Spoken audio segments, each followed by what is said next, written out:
ఎన్నికల commissioner సర్క్యులర్లో stamp ఎన్నికల commissioner stamp కాకుండా బీజేపీ పార్టీ స్టాంప్ ఉంది. దీన్ని బట్టి నేషనల్ మీడియా అన్నీ అవాక్కయ్యారు. ఏందబ్బా బీజేపీ స్టాంప్ వచ్చింది ఎన్నికల కమిషన్ సర్క్యులర్లో అని అనేసి స్టాంప్ వేసి పాస్ చేశారు సర్క్యులర్ని అనేసి.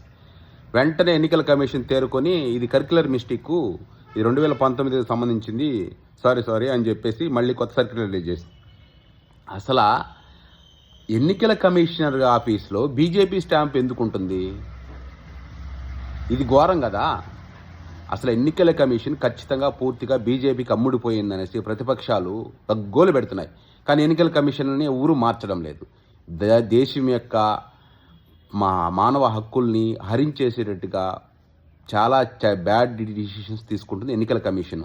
దొంగోట్లు వేస్తారని చెప్తున్నా సరే ఎలక్షన్ కమిషన్ని మార్చడం లేదు. కమిషనర్ని మారిస్తే బాగుండు, దేశం కూడా బాగుపడుతుంది. బీజేపీ ఇంకైనా మానుకుంటే బాగుండు ఇటువంటి వింత ఎలక్షన్లు జరిపి గెలిచే ప్రయత్నంలో.